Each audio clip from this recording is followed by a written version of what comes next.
नमस्कार प्यारे बच्चों, आप सभी ध्यान दें। हमारा जो टॉपिक चल रहा है एक हिंदी व्याकरण में अलंकार का, जो बहुत ही सुंदर टॉपिक है और ये 9th से 12th तक सभी क्लास के लिए इम्पोर्टेंट है, क्योंकि हम जो काव्य खंड होता है उस काव्य खंड में जो पद्य चल रहा है हमारा, एक चाहे रहीम हो, तुलसी हो, कोई भी हो, किसी भी कवि का जो पद्य पढ़ना है तो उसकी जो विशेष व्याख्या करते हैं उस व्याख्या में हमारे सबसे इम्पोर्टेंट जो होता है विशेष निकालना। विशेष में सबसे उसकी भाषा कैसी है, तो भाषा के बारे में इसमें दिया होता है, कभी परीक्षण दिया होता है कि इसकी अवधी भाषा है, ब्रज भाषा है, राजस्थानी भाषा है, सदुपड़ी भाषा है, सबको उसमें जिक्र होता है। बात करें रस की, तो रस का भी क्या है कि उसमें लिखा होता है कौन सा रस इसका प्रभावी होता है, लेकिन अलंकार के बारे में क्या है कि बहुत कम होता है। यानी कि जैसे मान लीजिए 1-2 अलंकार का दे देते हैं, जैसे भूषण जी उनका क्या है कि अतिशयोक्ति अलंकार चलता है, ठीक है, तो रस निकाल सकते हो, भाषा का भी आप कर सकते हैं, लेकिन जो सबसे बड़ी बात है कि उस पद में अलंकार कौन सा है ये हमें नहीं पता चलता है। तो इसके लिए हमें एक अच्छी ट्रिक यही है, यदि हमें अलंकारों का ज्ञान होगा तो हम क्या करेंगे, उसमें शब्द को पहचानेंगे। अलंकार आपके देखिए 2 प्रकार के इंपोर्टेंट चले, शब्द अलंकार तो सबसे पहचानेंगे और अर्थालंकार अर्थ से, ठीक है, ध्यान रखना है। तो शब्द अर्थ के आधार पर शब्द अलंकार पढ़े, देखिए इसमें क्या है, तो शब्द अलंकार में हम देख रहे हैं कि यहाँ पे जो शब्द है उनके अर्थ के आधार पर चलेगा। तो अलंकार की परिभाषा और अनुप्रास के बारे में हम बात कर चुके हैं। अब नंबर आता है श्लेष का। तो श्लेष का शाब्दिक अर्थ हमें मालूम होना चाहिए। श्लेष का शाब्दिक अर्थ, तो देखिए जो श्लेष है, श्लेष का शाब्दिक अर्थ होता है चिपकना। क्या होता है? चिपकना। जैसे मान लीजिए कोई भी चीज है वो मान लीजिए ये इसे चिपक जाती है, हाथ से आप चिपका लेते हैं इस तरह से, तो किसी एक वस्तु के साथ में दूसरी वस्तु चिपकाने से हम श्लेष अलंकार लेते हैं। ऐसे में क्या करना हमारे को कि श्लेष अलंकार को पढ़ना है। अब देखो श्लेष में यमक में थोड़ी सी समानता है, उस समानता को बारीकी से हम अलग अलग करेंगे, ठीक है, वो जानना बहुत जरूरी है, क्योंकि यमक को लगभग आप समझ चुके हैं। यमक में देखिए आप जानते हैं कि 2 शब्द क्या करेंगे, पास पास आते हैं, बिल्कुल समीप आते हैं, लेकिन दोनों दिखने में जैसे हैं, उच्चारण में जैसे हैं, लेकिन उनका जो अपना अर्थ होता है वो दोनों अलग अलग होता है, ठीक है। यहाँ भी बात वही है, अर्थ तो अलग अलग ही होगा, लेकिन क्या होगा कि उसमें 2 अर्थ हो सकते हैं, इसमें 2 से 3 भी हो सकते हैं, इसमें ज्यादा भी हो सकते हैं, लेकिन इसमें शब्द एक होता है और इस एक शब्द का अलग अलग जगह अलग अलग अर्थ ले लेते हैं अपने संदर्भ के अनुसार। अगर देखा जाए तो इसमें आप जैसे समास पढ़े तो बहुब्री में चला जाता है अन्य अर्थ, और सब शक्ति पढ़े तो सब शक्ति में क्या है कि व्यंजना सब शक्ति आ जाती है। कहने का मतलब है कि जब 2 शब्द समान हो, साथ साथ आ रहे हो, आवर्ती हो रही उनकी और उनका अर्थ अलग अलग हो, तो वह यमक होता है। जैसे बात करें अपन यमक में, एक उदाहरण दिया था मैंने आपको, कनक कनकते शोभनी मादक का अधिकार, उसमें देखिए आप, उसमें कनक कनक पास पास आ रहे हैं, लेकिन दोनों का अर्थ जो है वो क्या है, अलग अलग आ रहा है। कैसे? पहले का अर्थ है कनक यानी सोना और दूसरे का अर्थ कनक यानी धतूरा। धतूरा एक पौधा होता है जो वैसिला पौधा होता है, उसको टच करने के बाद अगर हम वही हाथ मुंह पे लगा लेते हैं, उस धतूरे के पत्ते को या उसके फूल को या ये कहें उसके जो बीज आते हैं उनको, कुछ लोग उसको तंबाकू रूप में पीते भी हैं, शिव जी भगवान को उनकी वो फूल चढ़ाए भी जाते हैं, तो शिव जी भगवान उसके कहते हैं चिलम में पीते थे उनको, तो उसको पीने से, ग्रहण करने से क्या होता है, नशा हो जाता है, ठीक है। और ज्यादा अगर पी लिया है, खा लिया है, तो फिर ज्यादा नशा ही नहीं, काम नाम भी हो सकता है ना। चलिए तो ध्यान दो, वो एक नशा भी है। लेकिन बात करें अपन अलंकार की, तो कनक नाम सोने का है, तो सोने का मतलब भी क्या हो गया कि सोना एक बहुमूल्य धातु है, बहुत सुंदर है, और ये मतलब पहनते हैं तो हमारे शरीर की शोभा बढ़ती है, तो शोभा बढ़ेगी तो अलंकार है। उनका अलंकार शाब्दिक अर्थ क्या है, शोभा बढ़ाना, शोभा बढ़ाने वाला। तो अगर शरीर के सुंदर बढ़ाते आभूषण, तो आभूषण क्या है, कोई शोभा बढ़ा रहे। और यहाँ पे जो काव्य होता है, काव्य पद रचना होती है, उसकी शोभा कौन बढ़ाते हैं, अलंकार बढ़ाते हैं। तो अलंकार के क्या हो गए हैं, आभूषण के जैसे। तो सोना है वो अगर हम लिमिट मात्रा में पहनते हैं और पहना फिर आवश्यकता अनुसार से निकाल दिया तो ठीक है।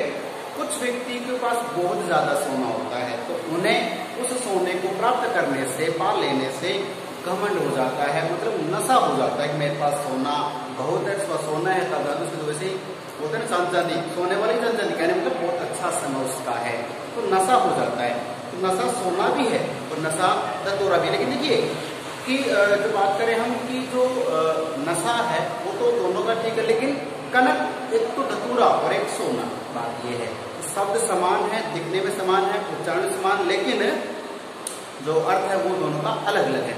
यहाँ पर क्या है कि श्लेष का मतलब चिपकना होता है, लेकिन देखिए इसमें जब बात करें कि कोई शब्द है उसमें एक शब्द आया, एक ही शब्द आएगा, लेकिन उस शब्द का उससे आगे जितने शब्द आएंगे ना उन शब्दों में अर्थ डालेंगे तो अलग अलग आएगा। एक बार आ सकता है, 2 बार आ सकता है, 3 बार आ सकता है, आगे भी आ सकता है, तो वहां क्या होगा, श्लेष होगा। लेकिन यमक में क्या है कि 2 शब्द बराबर होंगे ध्यान रखना। समझ रहे इस बात को?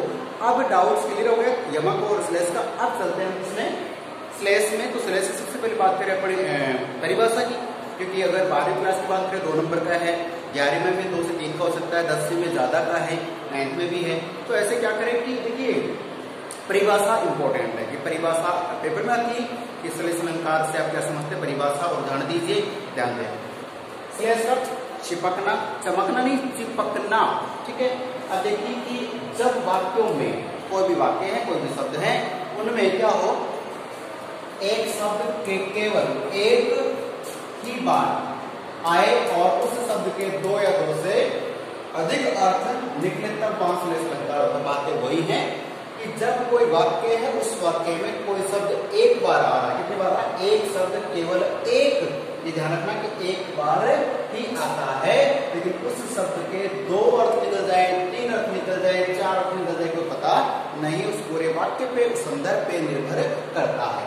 तो आपको यही समझना है कि पूरे वाक्य में एक शब्द एक बार आ रहा है, उस एक बार आने वाले के अलग अलग अर्थ निकलेंगे, वहां क्या हो जाएगा, श्लेष अलंकार हो जाएगा। प्यारे बच्चों अब देखते हैं, उदाहरण से समझते हैं, प्रैक्टिकल करते हैं उसका। देखिए पोस्टमार्टम कैसे करते हैं श्लेष अलंकार का। पानी गए न उभरे मोती मानस चून, पानी गए न उभरे मोती मानस चून, ये अपने लगभग सभी क्लासों में चलता है। देखिए इसमें बोलते हैं कि रहीम दास जी के बारे में रहीम जी ने लिखा है कि रहीमन पानी राखिए बिन पानी सब सून। ये एक ऊपर की पंक्ति है पद के अनुसार, काव्य के अनुसार, लेकिन उसमें क्या है कि श्लेष नहीं कही है, श्लेष वाली पंक्ति वो नीचे है कि रहीमन पानी राखिए बिन पानी सब सून। तो देखिए यहाँ पे बात है कि पानी गए न उबरे मोती मानस चून, तो वो तो एक दोहा है प्रेम जी का। उसमें तो क्या है कि रविंद्र जी कहते हैं कि भाई हमें इज्जत का ख्याल होना चाहिए कि बिना इज्जत के सब कुछ मिट्टी मिल जाता है।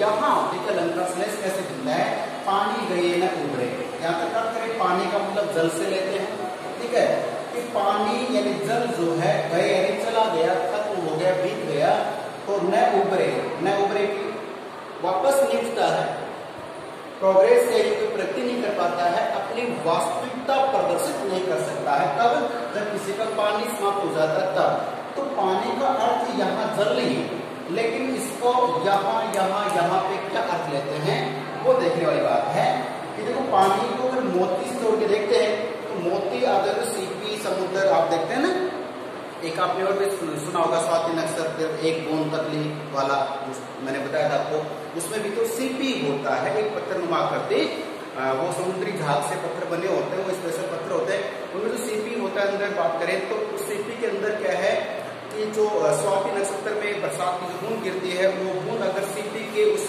कवर में गिरती है, सीपी के मुंह में गिरती है तो मोती बनता है, ऐसा माना जाता है शास्त्रों के अनुसार। तो उसमें मोती बनता है, तो मोती है पानी में रहता है, मोती शाइनिंग करता है, चमकता है। तो यहाँ देखिए मोती जो है उसको पानी में रखा जाता है तब तक उसमें रहती चमक रहती है। तो इस पानी का मोती की अर्थ क्या है, चमक, ठीक है, चमकना। बात करेंगे पानी का मानस के लिए अर्थ क्या है, मानस को मानुष भी कह सकते हैं, तो मानुष का मतलब मनुष्य, मनुष्य की बात करते हैं, इसलिए उस मनुष्य प्राणी की बात करते हैं। तो मनुष्य के लिए जो बात करें पानी को क्या है, होता है ना कि एक बार दादा नाना पापा कुछ पूछते हैं, इसकी आंखों का पानी ढल गया है, इसके घुटनों का पानी निकल गया है। कहने का मतलब घुटनों का तो शारीरिक ताकत से मान सकते हैं, लेकिन जैसे आंखों का पानी ढल गया है मतलब शर्म हया लज्जा चली गई। कुछ ऐसे होता है ना कि जैसे सामने कोई भी हम बेबाकपन से बोलते रहते हैं, किसी की इज्जत परवाह नहीं करते हैं, अर्थात क्योंकि हमारी शर्म हर इज्जत जो है उससे डरते नहीं है। तो मतलब मनुष्य में पानी का मतलब इज्जत से, किससे? इज्जत से, मान मर्यादा से है। अब आप कहें कि पानी चूर्ण के लिए, अब चूर्ण का मतलब देखिए दो अर्थ होंगे चूर्ण के, पानी के तो रहेगा, लेकिन चूर्ण को आप मैं समझाने के लिए, एक चूर्ण वो जिससे हम रोटी बना के खाते हैं, सबसे इम्पोर्टेंट बात वही यहाँ पर है। तो उस चूर्ण को डायरेक्ट खा नहीं सकते, आप समझते इस बात को। उस चूर्ण को आप कुछ भी व्यंजन बनाते हैं, पूड़ियाँ बनाते हैं या रोटी बनाते हैं, चूरमा, कुछ भी सब बनाएंगे, तो उसके लिए उस चूर्ण को पानी के साथ मिलाकर गूंदना, उसको आप जानते हैं। तो उसमें जो पानी है वो पानी चूर्ण के लिए लोच का काम करता है। अगर पानी उसमें नहीं मिलेगा तो उस चूर्ण का हम जो बनाना चाहते हैं नहीं बनेगा। तो इसमें लोच, उसकी संयोजकता की बात करें वो इसमें आ रहा है। कहने पर मोती में, मानस में, चूर्ण में, इन तीनों में पानी का अर्थ अलग अलग आ रहा है। कैसे? मोती के लिए चमक अर्थ दे रहा है कौन? पानी। मनुष्य के लिए इज्जत अर्थ दे रहा है, और चूर्ण के लिए है पानी। जल भी इसमें, यानी कि चूर्ण में जल का होना अनिवार्य है, जल का साहस जरूरी है। इसमें लोच भी कह सकते हैं, जल का अनिवार्यपन भी कह सकते हैं, कार्य कह सकते हैं, इस तरह से। तो देखिए कि पानी एक ही शब्द है और इसका अर्थ अलग अलग आ गया है। तो यहाँ पे आपको यही अंतर करना है कि जब किसी वाक्य में एक शब्द केवल एक ही बार आ रहा है, लेकिन संदर्भ के अनुसार उसका अर्थ जो है अलग अलग लग रहा है, तो वहां पर श्लेष अलंकार होता है। क्लियर? अब बात करते हैं आगे। देखिए यहाँ तक मैं आपको बता दूं प्यारे बच्चों, आपके सिलेबस में यही तक है। 12वीं तक सिलेबस इतना ही पूछेंगे, आपको यहाँ मैटर क्लियर हो गया। लेकिन बात करूँ मैं थोड़ी सी डीपली में, क्योंकि आजकल कॉम्पिटिशन एग्जाम चल रही हैं, तो इसमें भी आपके काम आ सकता है। और देखिए कि अधूरा या खतरनाक है, ठीक है। चलिए तो इतना ही बताऊंगा कि श्लेष अलंकार के दो छोटे भाई और भी है, मतलब इसके दो भाग और भी है। वो भाग रटने नहीं समझने हैं, बिल्कुल 1 मिनट में समझ आते हैं। कैसे? देखिए एक का नाम, देखिए एक का तो नाम है अभंग और दूसरे का है सभंग। अब ए और स ये उपसर्ग लग गई, पहले उपसर्ग लग गई है, ए लगा दो तो अभंग का मतलब, भंग का मतलब क्या होता है? भंग, वो भंग वो वाली बात नहीं जो आप समझ रहे हैं, नहीं, वो तो शिवरात्रि पे देखेंगे। अभी भंग का मतलब होता है टूटना, तोड़ना, ठीक है। तो अभंग जो टूटता नहीं है, और सभंग का मतलब जो सभंग मतलब क्या है? उसको टुकड़े करने पर। तो अभंग और सभंग दो क्या हो गए? श्लेष के भेद हो गए। अब बात करें कि अभंग क्या होता है, सभंग क्या होता है, वो भी श्लेष में। तो प्यारे बच्चों ध्यान से सुनना समझना है कि श्लेष में क्या होता है, एक शब्द मिलता है, उस शब्द को हम अलग अलग अर्थ में संदर्भ के अनुसार उसका अर्थ निकालते हैं। That's clear. अब बात यह है कि अभी देखिए पानी था, यहाँ पे पानी था, इसका अपन ने क्या किया? डायरेक्टली अर्थ निकाल दिया, पानी निकल, सीधी सी बात है। पानी पानी की बात करते हैं, यानी पानी का मतलब जिससे चमक, इज्जत और लोच या जल, ठीक है। लेकिन कई बार क्या होता है कि उसको अभंग मतलब, अब देखिए यहाँ पे कौन सा था? अभंग श्लेष अलंकार। अगर सबसे अर्थ में आ जाए, उसे अपना कि मैं आपको बता दूं कि अपनी किताब में चल रहा है, व्याकरण में हिंदी में चल रहा है, उसमें पूछ रहे किसमें कौन सा अलंकार, तो क्या करते हैं? क्या करते हैं? श्लेष अलंकार है। लेकिन अगर डीपली पूछ ले श्लेष में कौन सा, तो हमने इस पर टुकड़े किए क्या? नहीं किए। तो क्या हो जाएगा कि ये किसका उदाहरण है? अभंग श्लेष अलंकार। श्लेष तो बोलेंगे, लेकिन अगर आपने अभंग श्लेष लिख दिया तो जो एग्जामिनर होता है, कॉपी चेक करने वाला, उससे अपनी बुद्धि की घंटी बजती है, ये बच्चा वास्तव में जानता है, ये श्लेष तो लिख सकता था, श्लेष तो है ही है, लेकिन अभंग है या सभंग है, ये कौन जानता है? ये वो जानता है जो पूरा पढ़ा होता है। अगर आपने श्लेष लिख दिया तो सही है, लेकिन ज्यादा इंप्रेशन जो पड़ता है वो यहाँ से देखिए, इसमें कौन सा है? अभंग श्लेष अलंकार है, इसके बिना टुकड़े। अब परिभाषा समझ लो किसकी? अभंग की। कि जब वाक्य में कोई शब्द आता है, एक बार ही आता है और उसका अलग अलग अर्थ लगता है, तो वहां पर श्लेष होता है। लेकिन उसी परिभाषा जोड़ दो कि जब वाक्य में आए एक शब्द के विभिन्न अर्थों के लिए उस शब्द के टुकड़े नहीं करने पर या बिना टुकड़े करने पर अर्थ बदल जाता है। मतलब अब हम उसको तोड़ते नहीं हम, तो क्या हो जाता है? वो अभंग श्लेष है, ये वाला हो गया। और सभंग की बात करें तो सभंग का मतलब क्या होता है कि उसको हम क्या करेंगे कि अलग, मतलब जैसे एक शब्द आ गया, उस शब्द के लिए उस जो शब्द है उसके टुकड़े करेंगे। अब टुकड़े करेंगे तब तक अर्थ निकलेगा। इसका मतलब ये हुआ कि हमारा जो सैभंग है उसमें उस शब्द के टुकड़े करने पड़ते हैं, और टुकड़े बिना किया है तो अभंग, टुकड़े करने पर रखा है तो सैभंग। सीधी सी बात है। अब मैंने दोनों की परिभाषा सिर्फ बताई है, आपको समझनी है। अभंग में टुकड़े नहीं करते फिर भी श्लेष का मतलब निकलता है, सैभंग में टुकड़े करते तब अर्थ निकलता है। अब सोचना यह है कि मैं 2 एग्जाम्पल आपको समझा रहा हूँ, दोनों को ध्यान सुनना है। कि पहला क्या ध्यान दे, जे रहीम प्रति दीप की कुल कपूत की सोय। जे यानी रहीमदास जी कह रहे कि जे यानी उनकी, जे उनकी, रहीम रहीम यानी रहीमदास जी ने उसके अपना नाम उसमें डाला है, जे रहीम गति दीपी। रहीमदास जी कहते हैं कि जो दीपक होता है घर में हम लोग दिया या दीपक जलाते हैं दीपावली पे, कभी भी शाम को भी बत्ती जलाते हैं ना, तो जे रहीम गति दीप की। तो रहीमदास जी कहते हैं कि जिस प्रकार जो दीपक होता है उसकी गति, उसकी जो जीवन रेखा या उसका जो क्रिया है या फिर उसको उद्देश्य वो क्या है, उस दीपक का क्या क्रिया है। देखिए, कुल कपूत की होय। कुल, कुल का मतलब अपना वंश, कुल, ठीक है। और कपूत का मतलब बुरा लड़का, बुरा पुत्र है ना। सपूत अच्छा होता है, कपूत बुरा होता है। तो घर का जो लड़का होता है उसकी स्थिति कपूत के जैसी हो जाती है। कब होती है जानते हो? अगर वो बच्चा है, अब बात करते हैं कि जैसे कैसे, देखिए इसका उदाहरण दे रखा है कि बारे उजियारो करे। बारे का मतलब देखिए यहाँ पे मैं आपको बताऊं कि हमें श्लेष किस में निकालना है। देखिए आप अपनी बात से ध्यान दें कि जो एक शब्द आया हमारे बारे और एक शब्द आया है बड़े।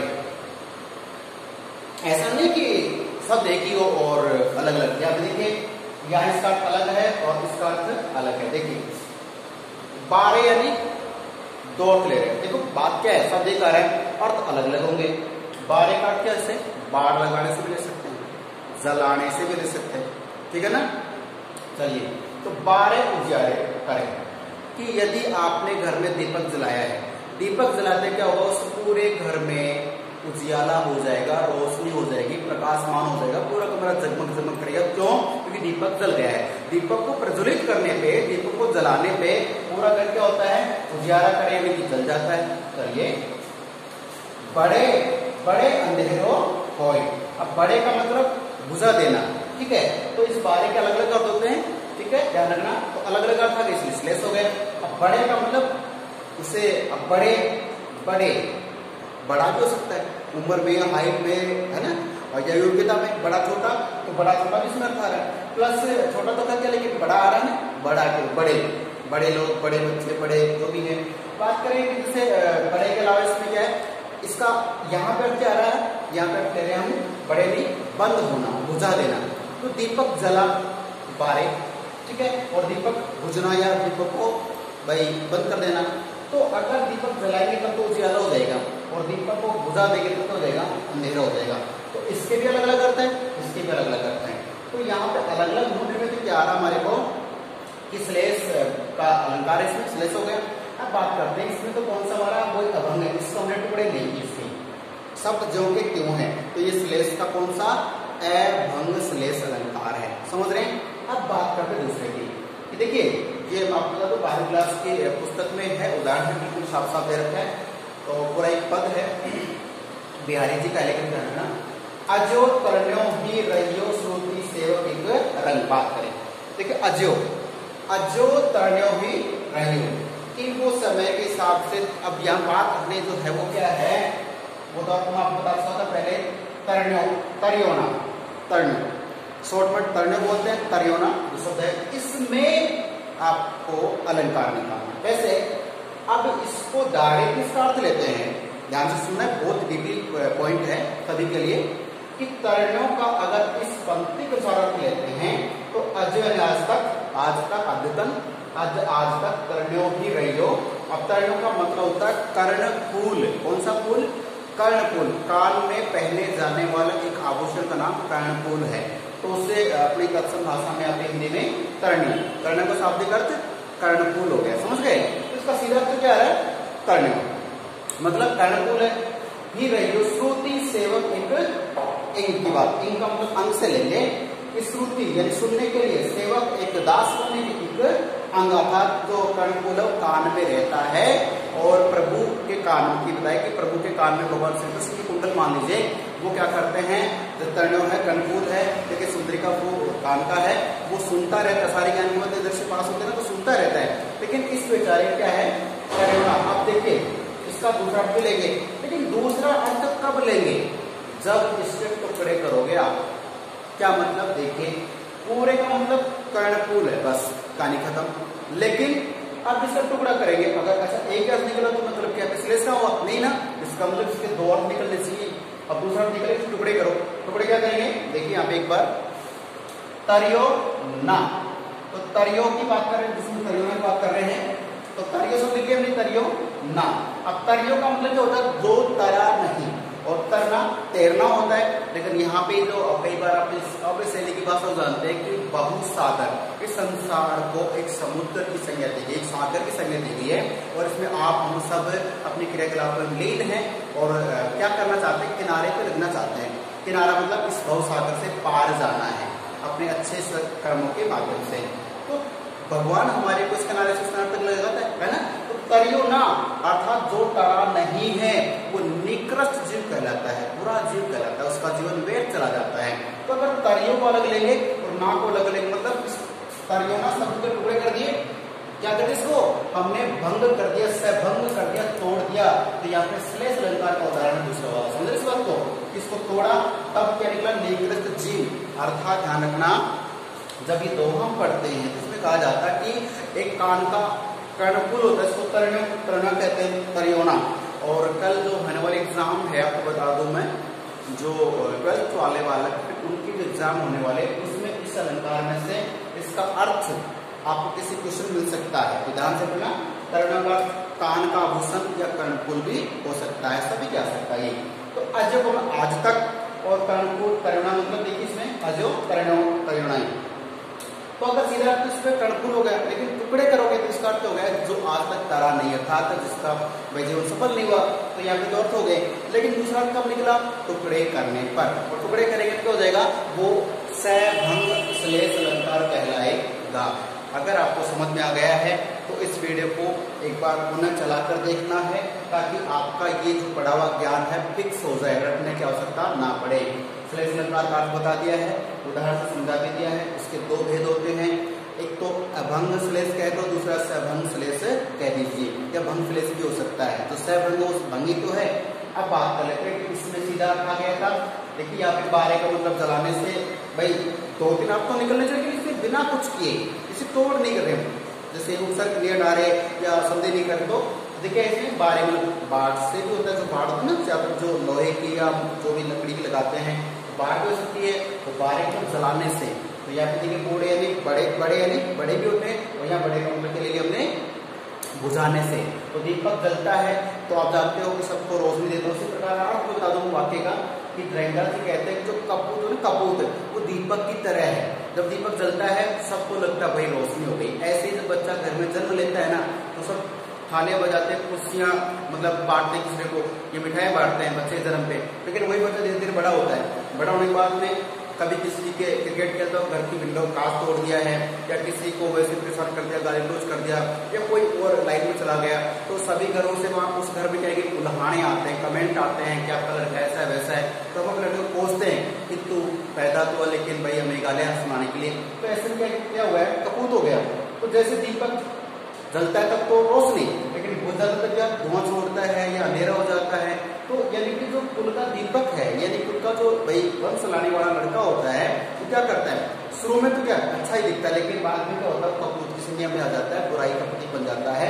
ध्यान रखना है। तो दीपक को क्या कह दिया, यहाँ पे कपूत कह दिया है, ठीक है, ध्यान रखना है। तो प्यारे छात्र आपका टॉपिक क्लियर होता है। इससे संबंधित कोई समस्या आए तो प्लीज आप जरूर बताएं, और जब भी गूगल मीट क्लास है उसमें भी आप सोल्यूशन ले सकते हैं, बता सकते हैं, ठीक है। तो मिलते हैं फिर नेक्स्ट क्लास में, तब तक के लिए मुस्कुराते रहिए, स्वस्थ रहिए, धन्यवाद।